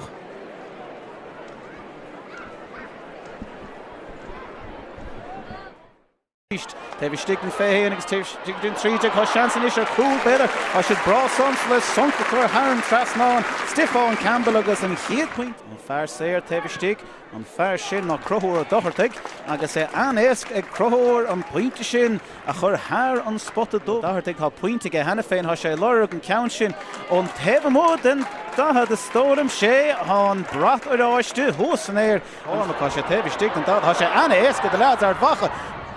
agus é sin chura thar an trasnán tá Tomás McCormack an chéad pointe le scórna an léineo scór eile fight an son go das éasca ó Ard Mhacha Ard Mhacha an fearbhí tógach an talú siúfrin rá seo nach chuir fórí bhfuil sé stigan sa do fointe hás dóram ceann fuitige faoi ar a bhfuil sé brás sin a chu sé fósa Ard Mhacha tá si de stigarís seansan is ar cúil é sin chuir beidir hain trasná an Magráine an son is sin kick dénach chuir a hain trasná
Well a cháide, ha míad réigeansa don Doire I Páirc Lúthchleasa Ard Mhacha. Roinn scórna eile a tacht choing faoi láthair. Roinn scórna aisteacha. Ha tíreó na bóchan Lúthchleasa le héana cahar déag an ag héan a cahar. Creid nó ná creid. Muo in ag dúna ngáil, ha muo bóchan an son le ceire faointe. Agus an son hés an gáile chuma gaiideh a cailúnt in ag círí ceire faointe chun tosig. So I ggéire é seo a dhéanamh amach ach má hasan rudaí mar a háfuil láthair beag muo agus círí a dul chuig an cléthe canis agus an tatan schuing agus duire agus tíróin a bheith a dul sios ach an Doire tosnathe in san cheire cléthe a níis tá líró caite isteach ag réiteúin le inniuh dáthí ó thochaig agus ha Ard Mhacha le sellh có ahrú bháin eile an son an scoreboard bhí an chlár scór mí cheart an son mar I cheappa mar agus sin ón bosta fan second ficha mí an gléise Ard Mhacha gír ar éigeanta áú sinach imethe ó ghoirin agus chlé agus fóríl níl mór an chutha fóríl ag Ard Mhacha Tráchtaire in jobh díreach sin an tríú cheann a chutha fóríl có job a bhad níos fearr identical Tráchtaire nach bhar bhí mé rá mar a hasan sé tíróin go mór I driblóid má bhuain Ard Mhacha sin dálí sin bailithe ag fearr Ard Mhacha há fearr breise ag Ard Mhacha an támaigh agus seansan is Campbell an tríú faointe aimimsú imime hon bosta ríist agus seansa chuir cool fuite ag Ard Mhacha ag féidir go raibh an táil imime ón bosta ag Campbell a dar óir go raibh sé imime ón bosta bailithe an uair sin ag Ross McCuilleen agus cool fuite ag McCuilleen cool agus há faointe dhéag agus 8 buinte ag duire difriocht allmhór den na scórin is 7 buinte Tastáid ó chuireach an Tráchtaire sa chluiche seo rudaí a féan na ana chuna níos do bhaintear híró an beidir á féchan ar an gluiche seo níos mó ná an cluiche ná gláclia faoin drá sin. É fós tehstig há Ard Mhacha gír tachan ceangaríis tá fearr breise acu chomá in san Doire agus an ghuiach is séide dóibh chomá ach duire I gíre tachan ceang dhéanamh tá an cluiche acu in ag dhúnaáil in ag caiicíise agus caiith siad feabhsa dhéanamh ar chóirsaí cheappa a si tréistáil go tapig agus tucaigh rahamid ar dóid siar péisce le an réiteúir dáthí ó thochaí gír an ceann sin a thógann siar ní gimmar tar aig duire be gortha bheitsásta lei sin chud gur féidir rá Anthony ó tóthil inis Anthony tah mud an 15 a sé an aig na gaotha chomá nó den gí deirúidir sin an líróid faoi dheire ag Macrógan le ceann áard búta isteach I lár buíach ní rah aon den an son ó chuide a frach de sin gaan sin bhí sé ggéir canna glas a fioch amach an níor canar a féchan ar an líróid ní sé sásta sin agus deis eile caiilte ag chuide a chur annachchuid ar fóríl in san chiad leach. Déanam amach go raibh aimpel 8-9 gain curtha ar fóríl ag duire in san chiad leach sin. Macába níos ha pointe ag Macába chuir trasna go siúdío Grógáin an Grógáin tréis pointe a aimimsú chomá fuite ag uairháin eile sé taobh den a cethir dé ceann dain séireach fuite ón post uairháin eile seans eile cool eile fuite Páirc Ambrose a bhí gimmar go húntas na coola an láirní gniuh agus cool feite go siúd ag an daobh eile den fáir Tá cárta buí feite chomá man bhfuil sé sin feice gaibh cárta buí fuite ag Ciarán ó Mací ní mé héin ró cinnte faoi cad a háda an son agus é taachtamach ach rud is táchtaí cool an dara cool fuite ag Páirc Ambrose a níos sláda dhéanamh ar lads chuide agus iad duine sios agus a naig na gaotha chomá há maintear Ard Mhacha ana hása a cuasaí nócha fáin giad an sló an sa Tráchtaire ó Ard Mhacha há brú fuite ag fearr Ard Mhacha sa rám chomá a si de tacht an tosig ansrú muirnín inis ó muirnín Widu sias cuasaí well chó leistigh de tríúmad an sa don irin baile sláda dhéanamh acu agus iad ggéire níos mó aimimsú Callam O'Neill inis Callam taobhstig den fethe héan tá siad dul siar ná sin is ag McCormick trasna faoi dheire go dtí ó Turbáid agus ó Turbáid le ceann de titim beánaí níos san fuite an cúlbáid a chumá istigh sa chúl go míteach ó péisceire lena míidir raig ní go míteach an réiteoir rá sin go brá ach caihamid muidú sios beidir go bhfuil daigant le rága an cúl fuite fuite! Well, bhí an Dráchtaire fíor an cúl go raibh rud éigean treis tálaú an son. Beidir gur harangaíoch an cúlbáir is siar, beidir gur bhuair sé an sonc agus gur chuir sé taobh den líne, beidir gur bhailligh sé taobh den líne é sa chiad úr ach an tríú chúl fuite. Ag Ard Mhacha taobh stig de Ceallaigh númad an sa in ag dir a hasisiid faoi bhrú maidteach Ben McKinless a scuide an count sin isteach is tólam faoi dheire a gur chuig an count sin thar an líne nuair a bhí sé na lábh aige ceann anna éasca ní mar ó cinnte cé ein an cúl sin. Ní hé sin an rud is tachtaí inis go bhfuil Ard Mhacha trí chúl agus Ceallaigh faointe chun tosaigh. Anna chuid le déanamh deire well mar bhí mar rá tá cléthe go cíise beidir go bhfuil de smaoine bhar an cléthe sin hena féin ach beise de lora gradéigad níos mú ná seo. Dí talí anna bhróna faoi cuasaí seans go beidir a cúil aim siú Conor Glas cheapá an chiad íireach de crothúir rud aim siú trocht nú na neomh díireach pointe amháin. A fuitige bhuair sé 8 pointe an tachtan sicáte díireach pointe amháin aige. Godí seo an chiad pointe fuite ag deire agus an 9 pointe. Mar bhí mar an son ag tús an dar leach ní raibh second go méanú de rá le cuaig númad den nós. Bhí an scór chlár mí cheart an sa in Ard Mhacha Ceallaigh fuinte a bhí idir na fáine ag letham sin méad ach peisce le. Bhí inis sin mór an difríocht mar tá anna chuid atartha inis. Tá líró deas choristeach sa chuaine an sam. Dí oisin canatí a thosnig déanach agus an iver mí cheart ar chomá iver an 9. Aisteach é eiscint ag Jersey iver an 9 agus pointe fuite bhí seansaige ar cúl sa chiad leach chomach bhúil sé sin in aig an posta raimid siar. Ní ó dimethe amach agus seansa Ard Mhacha pointe eile a chur ar an scór chlár. Tá sé I lábha ó grúgáin sa chutha go deas ísio isteach aige dí Andrew Muirní. Andrew Muirní le léon scór aige trach nú na neomh a sé gimmert a dain I Lár Páirc a bhráil leis scóra aim siú ach níd sé fuitige nuair seo an count sin imethe ar dheis agus ar fóríl sin an dara fointe da Ard Mhacha in san dara leach an dara ceann curtha ar fóríl. Ní lech ceirigh ceann curtha ar fóríl ag Ard Mhacha sa chluithe seo beag Kieran McGéaney anna hásta lótha sa chéad bhil kick amach ró gear an son well lads cáil an marcáil seansa go grógáin dul isteach ar cúl faoi bhrú agus faoi dhearr seans agus an seans tócha úr amháin eile Ceallaigh chúl ag Ard Mhacha an sa chuirthe na bliana sicáte sa chréibh ag tart a slát ceart de búitóirí Sraith na bliana sicáte dara mac muáin leis an cúd sin agus siúr Ard Mhacha in ag bert ó chuide an kick amach gear úr amháin eile ag déanamh an domáiste de lads chuide maríonn an tachtan sicáte Ard Mhacha tachan ceann úr amháin eile Ciarán ó Macaín há cárta buige bhreá leis pointe aimsú chun cár leis an cárta buí sin a níos Ross na cuilín Ross agus well an líró tócaí ach bhí bontáiste aige so beag seans eile ag Ross há cúil agus rá faointe fuite ag a siúd ní thóga sé an de seo a sin chuna ágant agus bud míid sios cuasaí beidir go bhfuil anam le tógant ag an réiteoir chomá tá well 7 númad 8 númad díreach imethan sa Páirc Lúthchleasa Ard Mhacha agus cad é mar 8 númad ag lads Ard Mhacha Ceallaigh chúl feitice an sa in san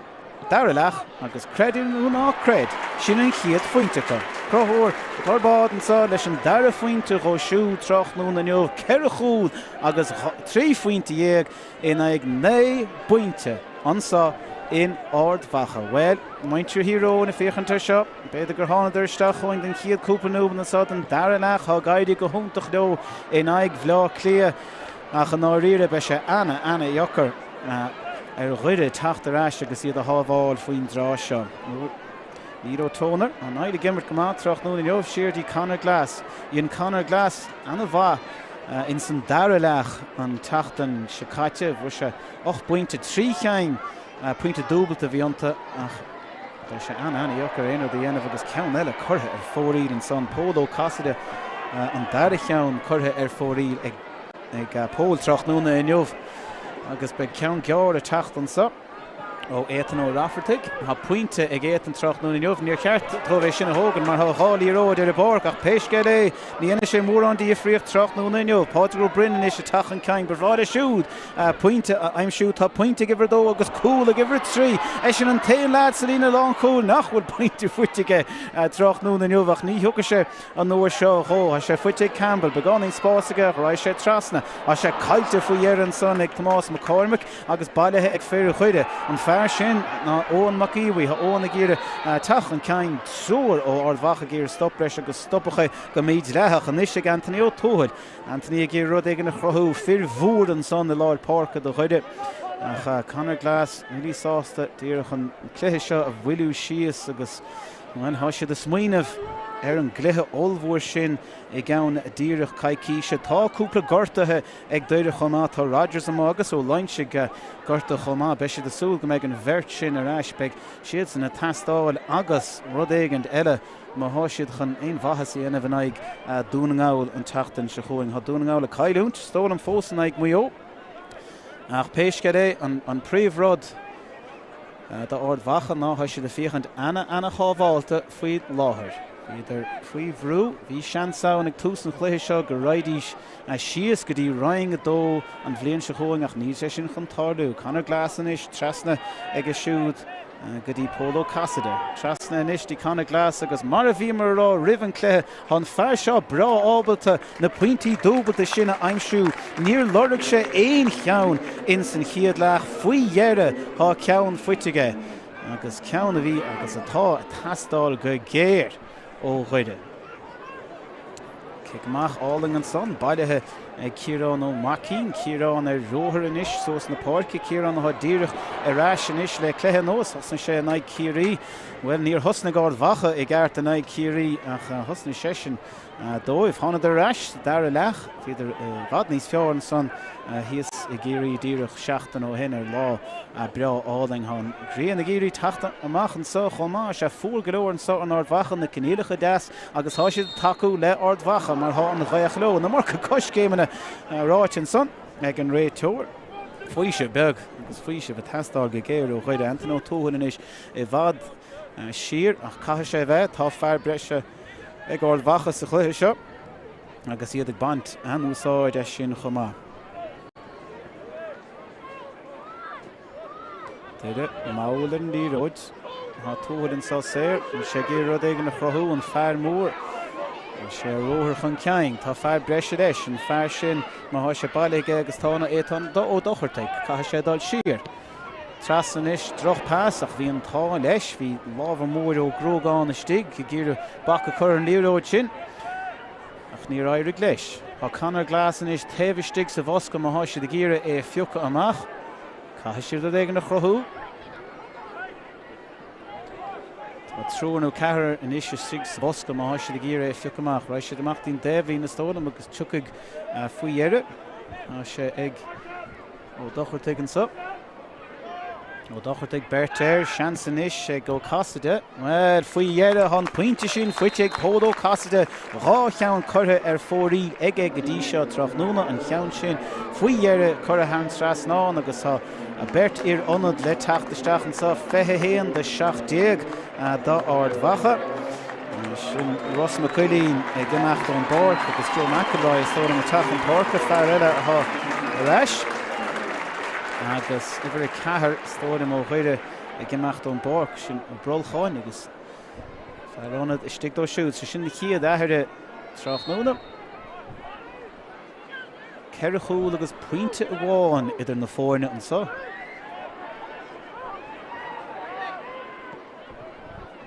Ceann das ísil tá an fear breise acha Ard Mhacha an fear breise sin ó bháin eile ná ó grógáin.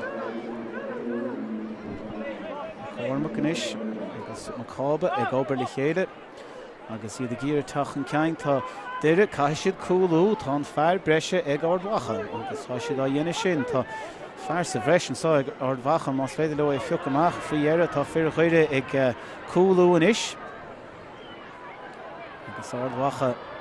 Chance in this go Torbord is stolen and son and they've been well pointed all and fight they go Torbord and three pointe fuite ege shoot trach noon in Jov Kerchul agus ra pointe in the forne kerre pointe jeg atter agus chapog which a do yenten is ik dude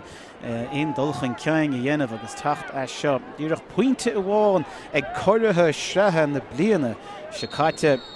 beshit Anna Yemach le Corsi Maraha. Rud ag an ráit an sundas an réiteór nó beidir brú ag an na Tráchtaire fear chuide mar sin beag seansa go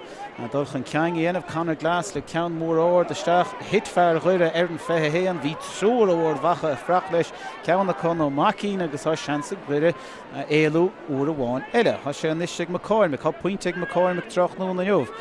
Trasadí ó mhéileáin. Cool agus pointe ag siú trach nún ha pointe groí ó grog an chomá ha pointe agus cool de tacht ó gacha ha sé gír an ráfuinte aimsú ha an chaach leis agus ha sé sin imethe díirech har an trasan ó grog an son agus ráfuinte a fuite ag siúd das éasca har an trasnán an réach leo fear breise aco agus an níis. By dad, be sé anna jocar ar chuir mór an na chrothú Ard Mhacha.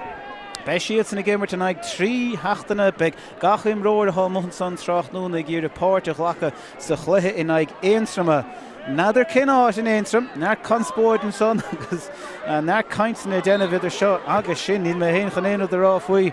Ach péisce é 3 seachtaí an gluthe olmhór sa. Ard Mhacha tachan ceangan is Polo Caside be sé dímách le taispánta sa chiad lech a pointe fuitige an sosa dar lech cá níos múna sin a tastáilmhtha agus iad tachan ceang tríd macrógáin hefan mód an dahad an sa agus neartlád ó Ard Mhacha lína al suas ar an dahad a chun stoppachar leis na pointí dúdúta sin ach tá Conor Glas móthir an déobh mas féad leis sé aimsú ach ní jó sé an ó sé na morcha puiscéim na tóca ag fear chuide agus Begar Ard Mhacha bris an so go das topic tá neart ibricha coch an tosig tá fear breise co a chun tosig os sin canatí ceannacha á sin trééis an posta bhóchan hena féin has sé trééis sé chuir trasadí a McElroy le íireach an son benach a stig ar cool an son fear Ard Mhacha a stig nuair a hit an níró ach denta go maith an uair sin ag Coolbáide chuide seans in níos frígheire ag Thomas McCormick agus éasca péasca an trasnán Thomas níos le ráfuinte trach nó in fíoch ar an scór chlár sin a ceire seachtéag in ag ráfuinte dhéag ní raibh a chaimpelí storm ceire fuinte bhíidir na fórna an uairhearnach gur dhimmar an rá iarnsa in ag a chéile th neis i 2000 is a 8 sa tre. Cred nó ná cred. Sin roing a 3 a bhí an son chomá. So 7 mbliana ó hen bhí an dá iarnsa I roing a 3. Déanú ná cred. Ag duine dul siar go dtí roing a dó péisceire an bhblion se chuin cortha na bliana sicate a tachan ceang ha buaiteoirí créimh na héir nóir amháin eile tríd Stipi Campbell sesin chun dul siar agus chance istóid am gur Andrew Murní na hán son Andrew le istóid an pointe bháin bhí sé díreach taobh stig den dahad an chiad pointe fuite ag Andrew trach núna in jobh bhuair sé soncan gur chiicáil sé an líróid chomá agus istóid an gúil anam tóca ag dáthaí ó hochaí I stig go Lár Páirc ceire chocht déag dí rá fuinte dhéag.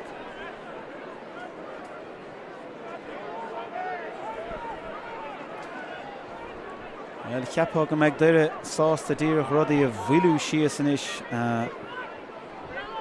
den chiad cúpla nó modelle facht an son ag Glas tá bro caiilte nach an líróid feitige. Deir an isise tachan cein. Gír brise tríd be sé anna jocar le fear breise siar ag Ard Mhacha. Bert tróir agus, well, féchar an cosintá dhéanamh ag Ard Mhacha. I gcompráid le doide go háir sa chiad lech a sé anna jocar brise tríd an son. Doide inis le Polo Caside. It an ó docharteig, a seansan is beidir cúlach an naig an post an son chlé agus fórí ceann eile curtha fórí ha míid sna figúí dúpalt an son nuair a hagan sé dís na fórí le ha curtha ag duire trach núna in jobh kickamach das tapig well Ard Mhacha gír níos mua aimsú trach núna. Thomas McCormick tá dram olmhór bailitheisteach an sa an Ard Mhacha hang há stand go homláin lán an terraces te fiirdas na cool le lán Dram olmhór ó Ard Mhacha ní mór an na hána go chuide in áiríre trach núna in jobh. agus iad brásás le cuasaí mar ath an maintir Peile. Cé há tréis tachan ceangan is na éan ó rafartig tá éan ciún inniuh a há pointe fuitige be sé brásás le sin feú 3 fuitige ná tábáid a sé an tréis an íród a chailúntaach bailthe ige uaháin eile bhí nearttáige agus seansa an cúlbáide an dar a fuinte aimimsú fuiineh agus há sé sin fuitige há fuite ag éan ó rafartig a hása de bléan ó hé haring amach déanach sa chluthe bhí 9 nóir ahrathe ag tús an chluthe seo bhí sé dochar le déanamh amach bhí na hibrecha ahrathe is gachrod ag an dá ar an sin Ard Mhachach go háide ag gíre rudí dhéanamh dochar na tacticí do chuide ach níon sé mór an díomhríoch péisceire I bhádach an tosaigh in neomh na tosathe do chuide chomátrééis anna chuide chur ar fóríil Tráchtaire neomh. Tá Commentator níag an bút a choréir ní reise ar I gceart tháina I híalacha á cheangaigh géis. Tá sé sin a teacht amach dí Lord Páirc be sé gíre na kicin amach a bhóchant más féidir leis. Be gahrú bháin eile an sa dá Ard Mhacha. Bhí chuig stóidem. Ciarán ó Macín ag amach don Páirc. Tá. Bhí brein isce á áige ach beag neart isce go thóir an déblina agus Irial ógó brinan is in ag tach an Páirce. Bhí Irial leve ar de Páirc ag tús a chluitheach is sin ceantas na hatharthe déanach sin den dá éireann. Agus faoihéire raimid a rís. Cé go ceathanú a dimithe ar an glógan sa I Páirc Lúthchleasaíochta Ard Mhacha. Bailithe ag Ard Mhacha ceapá faoihéire. Tá sé, tá neartta go tachan ceang, tá pointinú cúil tastáil tarbáid an cearú faointe. Mas féidir leis aimimsú denta go héasca ag siúd brásásta é siúd le cuasaí Tráchtaire inniuh agus ceir fethe héanaan is in ag dhá faointe dhéag. Té cheap é. Bhfuil ranna catíanta gan éon áras a bhí an Ard Mhacha ribh gluithe seo, but níor cheap éon den í dónam gomach scór chláir mar seo go háir le duire agus fuir an láidir go leir mothú Tráchtaire inniuh seachas an cúpla gortathe sin. Commentator á lorg aige, níl Conor dá láir an count sin. Fanna sé síos agus é bailithe ag lead chuide faoihéire. Iad a géir dulchan ceang tríd bácéir agus tríd ó dohartaigh. Dohartaigh in is sin ag an líróid a chahabh an ceang cho héin ach go lethe charáigh an réitúir bácéir in is. Shellah Deire bhain bheith pointe bháin bheith éon fointe go deas ach an count sin fádra bhí sin bailithe go hanéasca ag go rafartaigh a níos mú pointe go rafartaigh ná formhór ar an chuire Tráchtaire inniuh Connachtí in is sásta dal siar cúlú Irial óg Shellah den chiadúir Tráchtaire inniuh. Agus Ard Mhacha díreach sásta Shellah chamád ní léon na fágant na Páirce a siad brád díagar such mar locht takeíochta na leid seo an Ard Mhacha hí ana chuid an sa ribh hús a chléthe agus lethúir agus uairach lig fiú an gáirach lig ribh hús a chléthe sa oscríocht na gataí agus iad brásásta choirithe an na bliana sicáte a eiscint agus iad I máir I réim an sa go háras dar leach seans beidir rud éigen de chrothú an sa Commentator bhfuil sé gír cúlaimsú bhrá leis cúlaimsú an count an choir ar fórílach beag deistige dahad a chuig aimsú chuma agus é Brá ábalta, bhí sé géar cúláil, tá sé tuirseach a fíochant an san, ní leads roiidir róhásta le cuasaí mar le cheapá tá beirt fiúránad le teachtasteach an sa, seo an chiad ceanna co.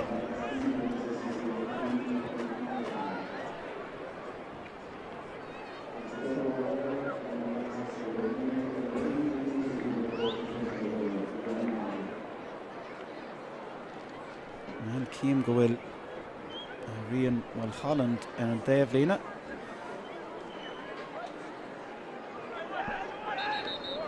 Bhí ceann gearr tóca an son ach ní raibh fearr chuide imethe ón Páirc sin ben na cairn atá gemacht ón Páirc agus is tónam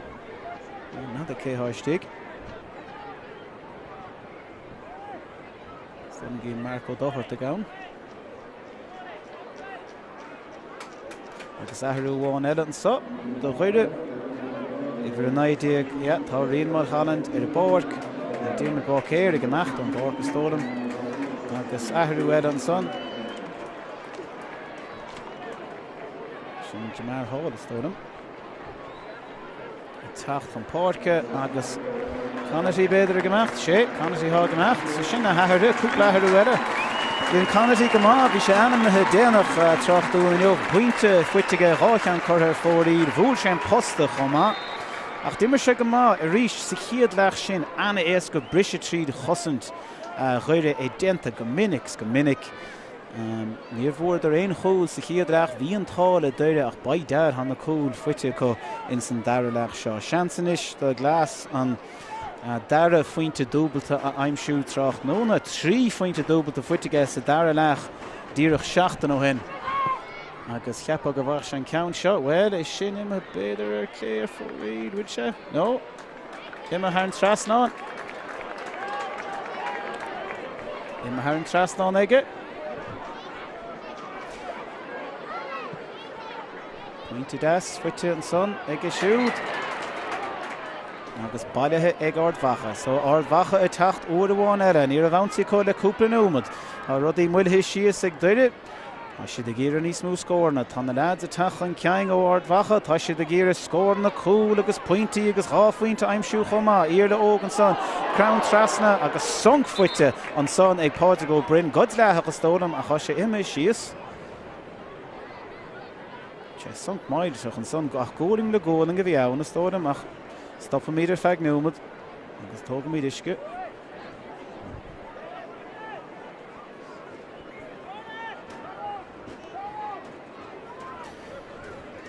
well beag doire aníomach le cuasaí mína bhí mí átha i rointas na cluichí bhí sé de cheartmh a bhad níos mó an ná díreach pointúháin i rointas na cluichí mí cinnte ach ní léon rud a baint leis an tá Tráchtaire inniu Ard Mhacha i bhad níos fearr ná chuide Ard Mhacha 5 fointe có rivan cluiche Tráchtaire inniu cheapá go méidís sábháilta inis faoin drá seo agus gach pointe fuite go Somália sin an taonród beidir go mbeidh áras ag Loch Banistíocht agus Ciaran McGeaney faoi ná bhór pointe bháin í dó ná ní bhór pointe bháin ón Máile im líana Tá dún crotha chu an sa i gcathair Ard Mhacha sló úntach lochtaíochta den chiad scá i chutha na bliana sa caite agus an áíre é tuilte go maithacha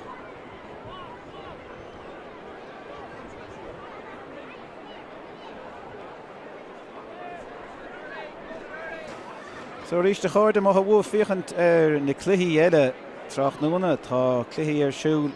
ón cheirre cluiche Tráchtaire ar TG Ceathair amháin tíróin an aig bhlá clia ar an telefís a tíróin fós 10 buinte chun tosaigh tá Domhnaigh agus muoin is fós ar chó scóir cé go 8 nómad imime an son agus Galibh agus Ciallaigh congurach go leor chomá Ciallaigh díreach 2 fointe chun tosaigh is féidir idir bheartíocht dhéanamh an son agus dul agus an cluichí sin éiscint inis ar YouTube nó ar TG Ceathair nó tá an ceir scáileán a bheith os de chóir amach chomá son fight an son ag doire well cúpla son fighte ní léon gáda seo is ceapá agus cúpla nómad fágus a chluiche seo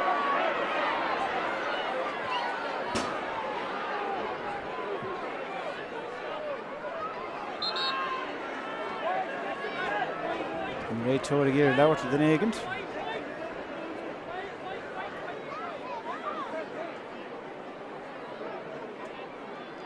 Tarbáid is tólam sé Andrew gimmert crothúir gimmert go húntaach Tráchtaire inniu sé leabhart le siúd agus tá sé leabhart le crothúir ó dochirtaigh tá crothúir tréis cluiche maimart chomá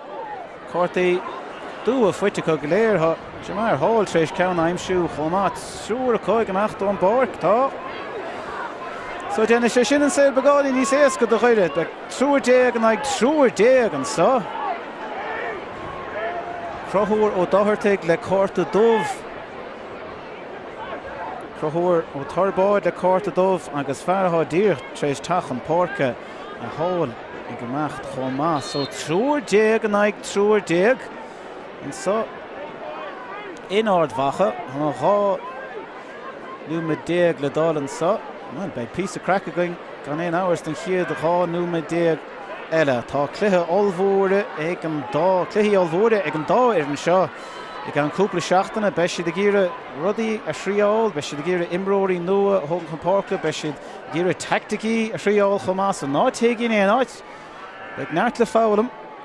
Tá duire gíre cúil aimsú ba bhreáil ó cúil well fíochar sin go háling an son chosantóir Ard Mhacha cad é mar blacáil ó Macaráid a díirech arás le tamalaí na nuas tháina sé arás an ag cíirí don chiadúrim líana stólam agus dún sé blacáil don chiad scohan son pás áling chomá feite anis ag Peile Macráine ha puinte fuitige go dtí seo sé tógach an talún ach go dleach an réiteoireach Peisce ha sé fósa glas Ard Mhacha Campbell anis leis an líróid an puintí fuite Campbell chomá Tráchtaire ag ó Grógáin tá Grógáin tréis puinte dúbalta aimsú Tráchtaire neomh há fuinte chomá ag an cúlbáide sé tógach an ceang aige. Níl duire chur mórán bhrú lads Ard Mhacha tebh mud an 15 sin Tráchtaire in neomh agus well by dad ha sé éasca go leor de lads Ard Mhacha brise tríd ha sé ag ó Grógáin ó bháin eile chur trasna go siúd an is go dtí Campbell agus an tríú faointe fuite in neomh ag Stefan Campbell go deas éasca thar an trasnáin agus fíochar sin mar chlár scóir is de beg mar 60 nuamad imethe an sa in Ard Mhacha 3 faointe dhéag ag duire ceir a chúl agus 2 faointe dhéag ag Ard Mhacha.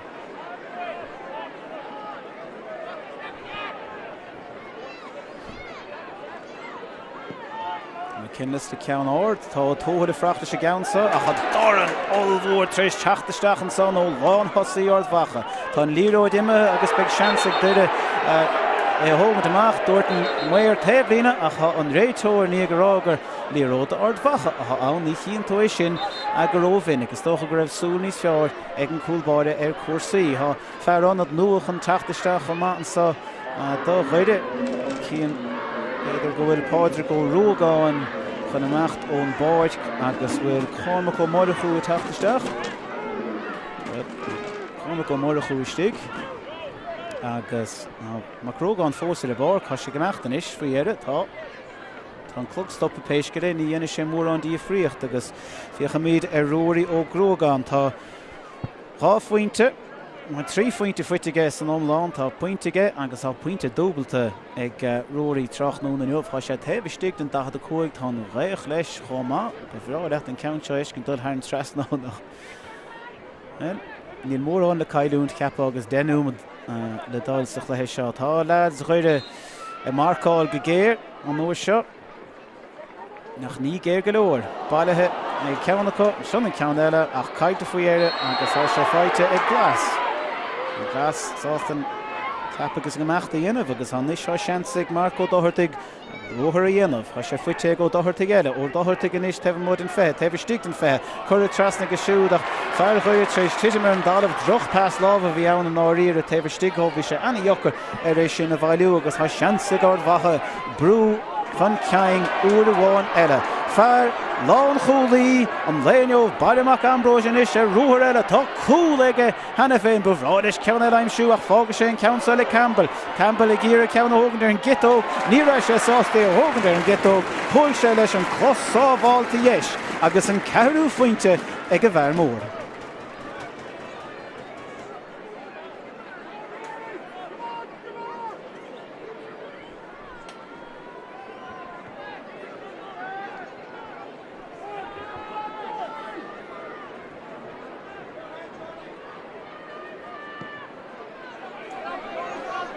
Ceann mór Ard Conor Glas faoi Bailíonn sé faoiire cé go manad sé ón gluigean Caithe sé dul siar tá Marc tóg aige tá kickpín óisteach dúna ngáil agus beag le feiscint ní dhéana sé mórán dhíomhríocht an is ó heh mar a hasan rodíní dólam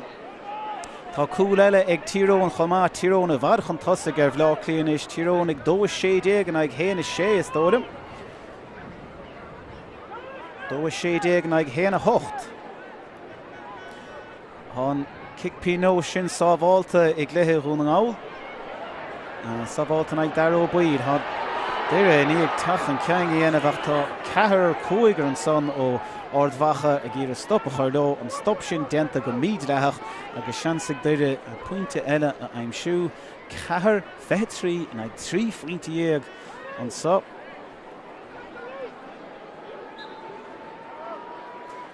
Tá Ciallaigh ceithre faointe chun tosaigh ar gáilibh cléthe iontach ar siúl an son.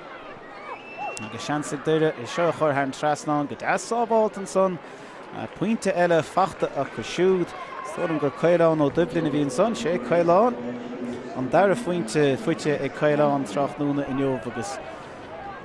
ceithre chúl agus naid buinte tá roinnt daoine fágant inis. Well, droch kick amach an son ballathe go deas agus fuite ag lads Doire iad a gír tachan ceang uair a bháin eile. A sé fuite go háling an son le lámh bháin acu. Siar nistí Conor Glas. Tá bhí stig den fethe an ceann sin a dul ar chlé bhd ar chlé agus ar fórí. Well, thá gaoch láidir séad ach fós, tá bhí stig an dad ceapach amach sé sin dul an trasnán a stólam gur dhá íireach déag an isise tha cura ar fóríl ag Doire Tráchtaire inniuh. Tá fós trúir déag an ag trúir déag an son. Tá fear bháin a gceart chun tosaigh ag Ard Mhacha ach tá sellh na líróide a chomá. A siad a tachan ceang inis, tríd lábha McElroy agus tríd lábha Mhailán. Líróid an coristeach an son agus seans inis ar cúl beidir an cúigú ceann. Ní bheith se ann dar an tóga droch íireach den áíre ó Andrew Muirnín agus sábháilta go deas éas gon son ag McInnes. Doire i teachtain is uair a bháin eile. Tachan ceang. Á lorach tá Anthony ó Tóir. Anthony níag chluthe maithe immer Tráchtaire inniuh ach seábal mórrán dhéanamh an áiríre. Tá sin is tóna treis ráfuointe a aimsú. Éan ó dáthirta ag níag ceanna bháin a aimsú. Tá siad ru éigean de ebrú níos fearna seo. Tá siad anna bháil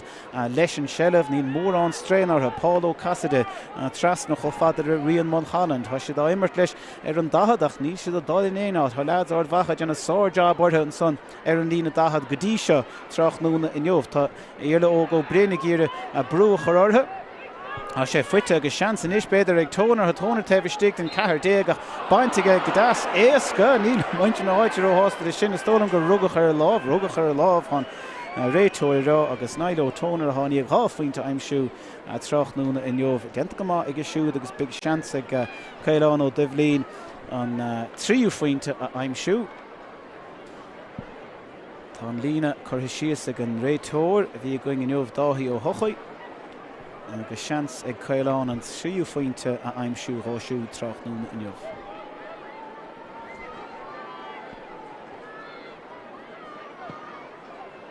Go deas éasca do Ceallaigh an trí faointe fachta go siúd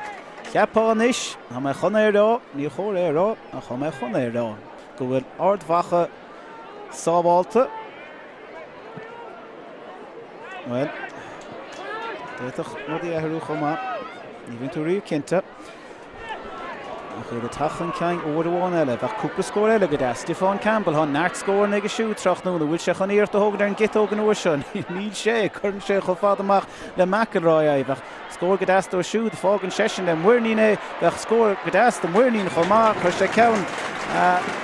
Roinn díreach ribh seo nach an ceann sin chuide ag go bhfear mór a gimmert a láir Páirc go dana chuid den cléthe seo agus job úntach dentaige ar Conor Glas. Dhá faointe fuitinis ag an lán tosaí de Ard Mhacha. Well, Tyrone fós a déanamh slad ar bhlá clia 2-8 de híróin héana dé do bhlá clia. Sin mar a há cúil fuite ag Ciallaigh. An duine sé sin anna dhifriocht an son don scóirchláir hir san gáilibh. 2-5 de gáilibh 3 fethe de Ciallaigh. Ceapá go raibh Ciallaigh sa go leor a chu raistin cléthan sa. Well, blockáil síos agus seansú chuir cúil a blockáil eile den chioscach ach sátisteach faoi éire ag ó tóthil. Well, bhí me díreach ará tha Anthony ag cléthe úntacha immert go dtí seo Tráchtaire inniuh bhí rud ag an tiltige agus well cabhrá sé sin le an scóirchláir ag deire an cléthe seo gan é áras ahra do Ard Mhacha an sa Roirí grúgáin a gemacht agus Oisín ó nír a teach an Páirce agus Páidre go brin a gemacht chomá agus Garad ó Morachú a techt chun Páirce ó Ard Mhacha na hehir lig á dhéanamh an sa dó lads Ard Mhacha a sár job dentaco lig trach núna in jobh beag loch banistíochta Ciaran McGeaney ana hásta an sa ag deire an chluthe Péire a Harlín a seo go ceann Cearan nua modile fiúáin le trí ceir chúl há siad fós ábháilta faoin rá seo Ard Mhacha an clog stoppa agus há siad tosathe a ríis tá 67 númad imimehan sa in Ard Mhacha dír 3 númad imirthe a fág go going tógan de chudáma an sa agus ba chóir gomeach ná éan ó rafrata go hána sár job íanamh istigh sa chúl troch núna in jobh do Ard Mhacha tá an níróid ag Commentator bhfuil ba chóir gomeach ach bhí sé catú bhuaig an son fear héblíine nadidir bhfuil an réiteúir chun aonad ahrún bhfuil sé trí sé ahrúdí kicta Ard Mhacha agus tólam gur kicta Ard Mhacha a bhí ann i gcónaí agus tá Ard Mhacha ag gíre tachan ceang úr bháin eile bhfuil duire in áiríre an bhuiile síos go mór níl Ard Mhacha an bhuiile síos Tomás McCormick a tachan ceang chuir trastan is go dtí Calamó níl is tólam há tréis tachan Páirce Peadar Ógráin an son well, chuir siar agus siúd agus seanstó muirnín an ceann seo chur thar trasná na chosí dólar yes agus fóríd bhfuil há Andrewní ag sárcléthe immerte leir Páirce a chós cór an cúil a há ceann chuire fóríd ceann a bhí ró geabhar chomá le dorn há faointe fuitige agus há na lads a bhí na cártaí dua arás a bar círaonn sé sin go bhfuil an fear breise ag Ard Mhacha úr bháin eile chomá agus há núbad le dul sa chluithe seo tráthnúna. Kick amach an is, Tachtó McKinless, Brisití an taobhlína ach bhí brú an Howard grám fear chuide. Si le tachan ceang agus sa móthar an taobhlín an sa tá déagla nó casada má há seo ire, níd seo ire, há sé fuite ag ó dochart go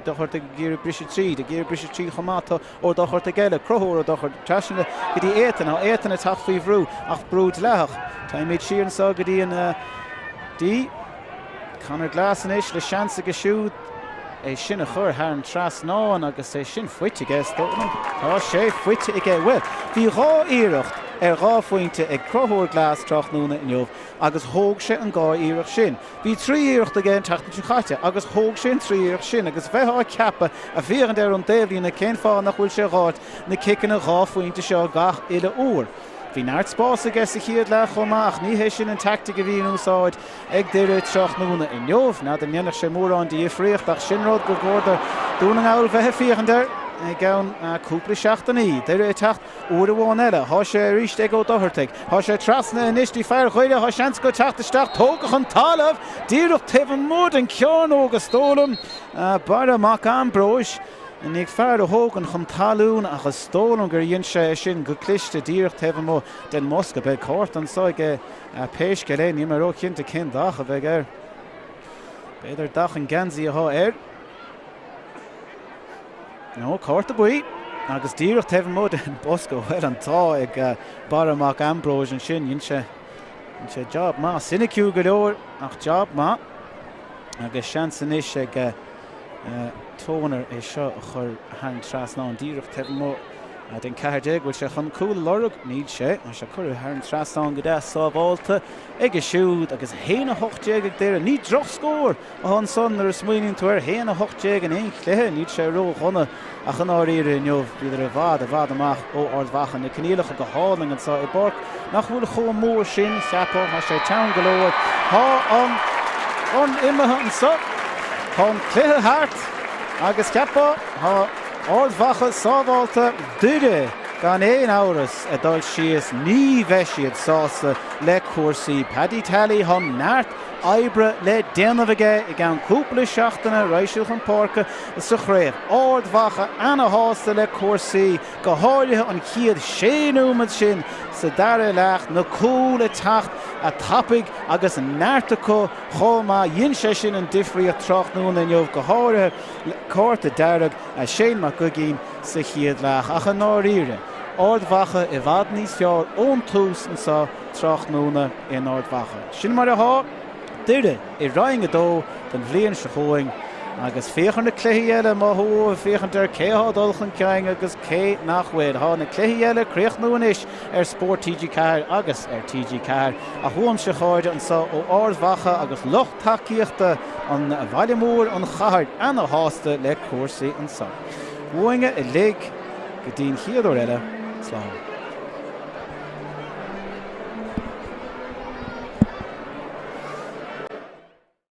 Tebhí sticken féhéin agus tebhí dún tríide chu seansan is ar cúl beile a si bra sons le sonca chuir Harran trasnáin Stiffáin Campbell agus an chéad point an fear séir tebhí stig an fear sin ná crothúir a dohartaigh agus an éasc ag crothúir an pointe sin a chur thar an spotta dohartaigh tá pointe go hena féin tá sé leir an count sin an tebh mód den datha de stórim sé an brat aráiste thusan éir tá sé tebhí stig an tá sé an éasc go de lads Ard Mhacha